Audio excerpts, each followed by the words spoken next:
Moja ya mijadala mikubwa iliyoibuka mitandaoni katika mechi ya jana kati ya Yanga pamoja na Simba ni katika goli ambalo lilifungwa na Pacome Zouzoua, lakini wengi wakihoji, je, lile goli la jana ni goli halali ama ni offside? Nipo na wachambuzi wawili, Kulwa Mwejulu pamoja na Venance John. Wao watakwenda kuelezea, je, goli la jana ni goli ama ni offside? Kulwa Mwejulu.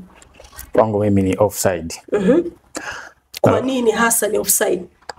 Ni offside kwa sababu kwanza tukumbuke sheria ya offside. Wakati Pacome wakati ile goli na movement ya goli inatengenezwa, ni kwamba Pacome alikuwa yupo anaelekea kwenye mazingira ya offside na baadaye akawa ndio offside. Wakati huo Max Nzengeli ukiangalia alikuwa ni kama yuko parallel, yani yuko mstari mmoja na Rushaini, kama nafikiri ni Rushaini yule beki wa Simba, au nimesahau aliyekuwa upande wa kushoto kidogo kwa upande wa Kamara, upande wa kushoto pale. Sasa wakati wanazidi kuendelea, movement inaenda mdogo mdogo mpaka goli inaenda kufungwa, Pacome alikomiti makosa mawili kwa wakati mmoja. Kosa la kwanza ambalo alikomiti Pacome ni kuwa offside na kwenda kumnufaisha Nzengeli kwenye yale mazingira ya offside.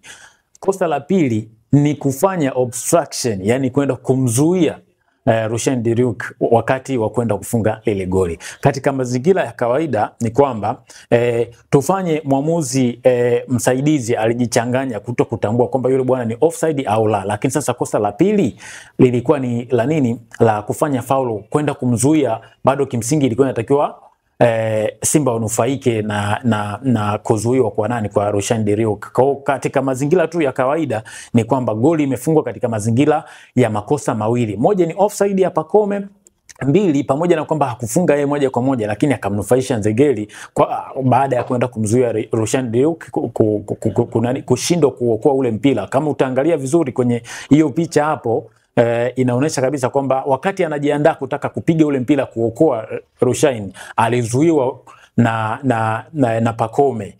Katika mazingira tu ya kawaida hauhitaji kuangalia mara ya pili kuona kwamba hiyo ni obstruction, lakini pia amenufaika na mazingira ya offside. Kwa hiyo lile sio goli. Kwangu mimi ndio sio goli, wala sihitaji kutumia mambo mengi. Kwako Venance John, kwa upande wako lile ni goli halali ama ni offside? Kiuhalisia lile ni goli, kwa sababu mimi nitakuwa mtu wa mwisho kuamini kwamba aliyefunga alikuwa offside. Kwanza lazima tujue kuwa offside sio kosa. Kujihusisha na mpira ukiwa offside ndilo kosa. Kwa hiyo ukiangalia Pacome wakati yuko offside, hata kujihusisha na mpira, yeye alirudi, na alirudi hakuwa anarudi kwamba aende kupokea, alirudi kana kwamba hajihusishi kabisa na mpira. Hicho ndio cha kwanza. Cha pili, wakati Nzengeli anapokea mpira, alipiga Kamara ndo akauokoa. Kwa hiyo ulivyorudi ukamkuta kule Pacome alikokuwa amesharudi ndo akafunga. Sasa unasemaje hiyo ni offside? Kwa hiyo mimi nasema hilo ni goal very clear, wala hatuhitaji kusumbuana. Na ukiniambia Pacome ali-obstruct Rushan, sikubaliani, kwa sababu angalia ule mpishano. Kwanza beki wa Simba mmoja wapo aliyekuwa na mkaba Nzengeli, alikwenda kumkaba, ndio waka collide na Rushan. Pacome yeye alikuwa anarudi kule, yani alikuwa anarudi kutoka eneo aliyokuwa offside. Kwa hiyo hata hawakugusana. Mtu anayeambia ali-obstruct, mimi nashindwa kumuelewa kwamba alimzuia vipi. Kwa mimi naona ni goli tena sahihi kabisa ambalo hata hatuhitaji kusumbuka, kwa sababu kuwa offside sio kosa. Kujihusisha na mpira ukiwa offside, hilo ndilo kosa. Kwa hiyo Pacome hakujihusisha na mpira, kwa hiyo huwezi kusema alikuwa offside. Na aliyepokea mpira Nzengeli, yeye ndo kahit, goalkeeper katoa, ukamkuta Pacome alikokuwa ambako ameshatoka offside zamani akafunga. Sasa unaniambiaje ni offside? Mwejulu, kwa jinsi ambavyo Venance amezungumza, una lolote la kuongezea, labda kusema kwamba pale kuna namna ambavyo labda offside haikuonekana sana, ama kwa upande fulani ndio ilionekana, lakini ile ni kwa namna fulani?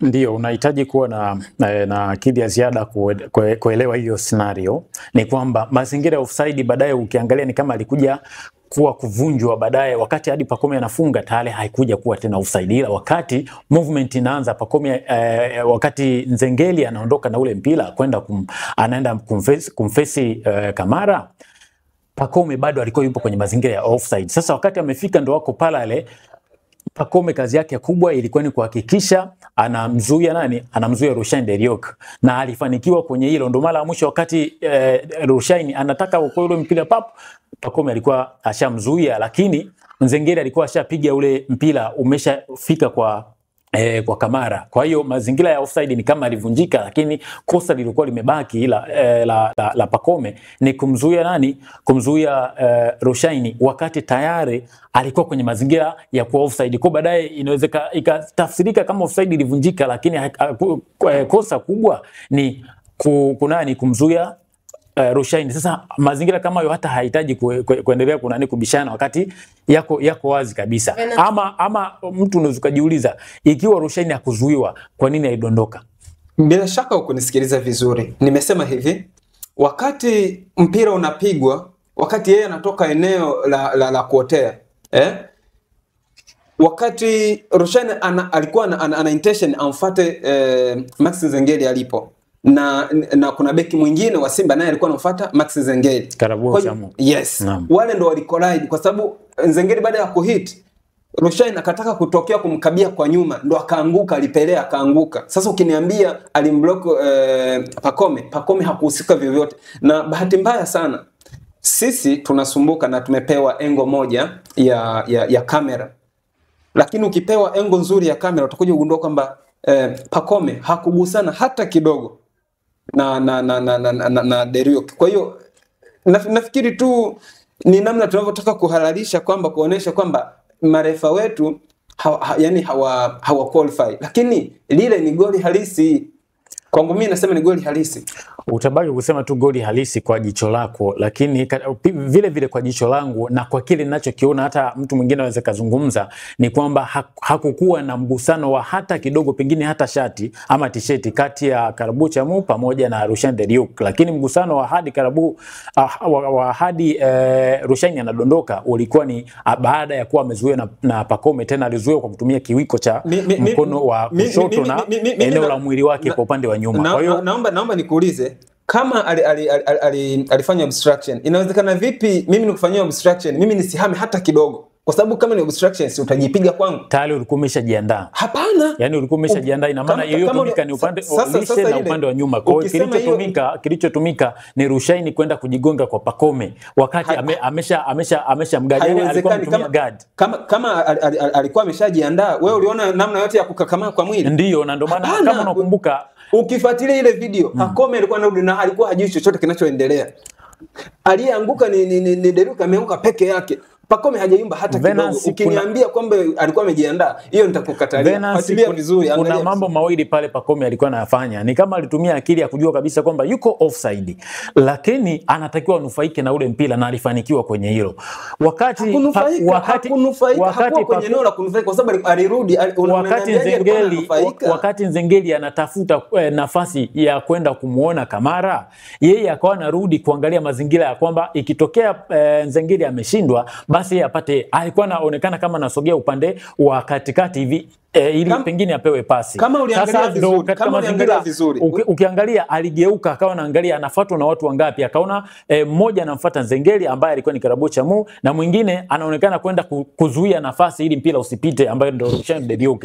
Sasa ilipofika kwenye ile pointi ya papo anataka aende katikati, ndo hapo Rushaine akaenda akajigonga nyuma ya Pacome, wakati Pacome anajua kabisa kwamba hapa sina namna, atakiwa nimtafutie nafasi Nzengeli. Asipofunga basi mimi nufaike na ule mpira wa Kamara ama atoe pasi kwangu, lakini ndo kwa bahati mbaya Pacome akajikuta amemzuia Rushaine De Reuck, na Rushaine alijigonga mgongoni na kwa kutumia kiwiko cha mkono wa kushoto wa Pacome na akadondoka, na lile goli kilichotokea ni alipiga Nzengeli mara ya kwanza, Pacome Kamara akaitoa. Baada ya kuitoa ndo ikamkuta Pacome yuko kwenye eneo huru akafunga, lakini wakati ametoka kumfanyia faulo ya mwisho iliyofanyika alimfanyia Rushaine De Reuck. Sasa swali la mwisho kwa wachambuzi.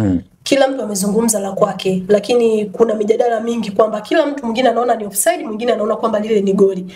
Kosa liko wapi? Kwa marefali kwamba walishindwa kuona, kwa marefali wetu, ama ni kitu ambacho kilikuwa ni kidogo sana kuonekana mtu mwingine asingeweza kukiona, maana mpaka sasa hivi ni mtu anatafuta ushahidi, kamera ilipiga wapi, kamera ilipiga huku. Ni kitu ambacho ni kigumu sana, kila mtu anabisha. Kosa liko wapi hasa, liko kwa nani?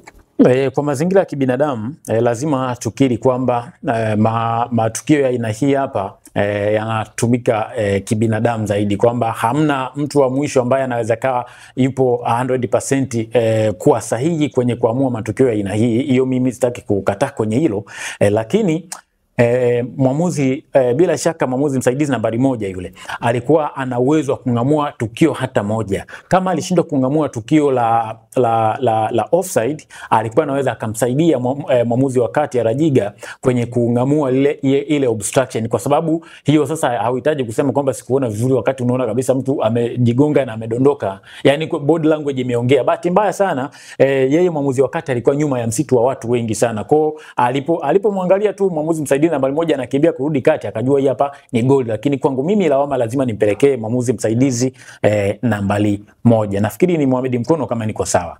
Kwa hiyo katika mazingira ya kawaida bado nafikiri kosa litabaki kwa pamoja na kwamba mazingira yale yalikuwa ni changamoto na ilikuwa ni ngumu sana kwenye kuingamua, lakini obstruction angeweza kuingamua. Kwako Venance John. Bahati nzuri Kula Mwanjura ameshakubali kwamba offside tayari ishaisha. Kwa mjadala hapa unahama kwenye offside. Tunakuja kwenye nani kosa liko wapi? Kwa hiyo sasa kwako Venance, kabla haujajibu swali langu, kama mwamuzi yule nambari 1 kule angeng'amua lile kosa la kwanza pale kwamba lile ni kosa, je, goli lingekuwepo sasa hivi? Na umekubali kwamba lile ni goli? Of course. Mimi msemo wangu nabaki pale, ndio maana nikasema hata Mwajulu amekuja ukili mwishoni kwamba angalau angeconcentrate na kosa la pili. Kwa hiyo tunakubaliana kwamba ile haikuwa offside. Hicho ni cha kwanza. Cha pili tunaposema kwenye makosa, unajua hakuna bahati nzuri Mwajulu amezungumza vizuri sana. Hakuna mtu ambaye ni 100% complete. Lakini lazima tuangalie na mazingira. Mazingira ya ile, unajua kuna wakati mwingine migusano tu ile ya kawaida, mtu anadondoka, yani kwa sababu umekimbia unataka kumhiti mtu, ile kumkwepa tu wewe mwenyewe unakimbia, unaweza hata ukajitega ukaanguka, sio? Kwa hiyo mimi kwangu pale hakuna kosa lolote, na kama referee kwa bahati mbaya ameteleza, ni kawaida. Tunakumbuka wakati wa kombe la dunia natolega sana mfano huo, ule mpira ulikuwa umeweka semi automated technology ambayo mpira ukitoka tu 100% kwenye mstari ilikuwa ina sense, hata kama referee hajaona kuna alarm inampigia kwenye saa, kwa anajua mpira ulitoka. Lakini Japan walifungwa goli, mpira ulitoka, yani ule mstari wa kona ulitoka nje kabisa, ukapigwa ukarudi ndani na wakafunga, na ile teknolojia haikutambua sembuse sisi. Kwa hiyo mimi nasema kama hayo makosa yalikuwepo, lakini bado nasisitiza Pacome ukiangalia hakuwa na intention yote ya kuzuia mtu, ya kuweka obstruction kwa mtu. Kwa hiyo lile ni goli, na kule kudondoka ni kwa sababu tu ya migusano, kwa sababu yeye alikuwa anataka kumkabia nyuma Nzengeli, akateleza akaanguka. Kwa hiyo mimi kwanza hakuna offside na hakuna kosa lolote kwa marefali.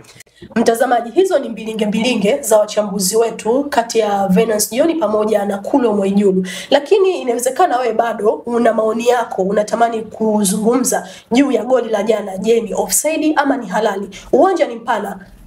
Relax katika uwanja wa comment, andika maoni yako. Je, goli la jana ni offside ama ni goli halali ambalo Yanga wanapaswa kujivunia nalo? Mimi ni Esther Madege na hii ni Msasa Media.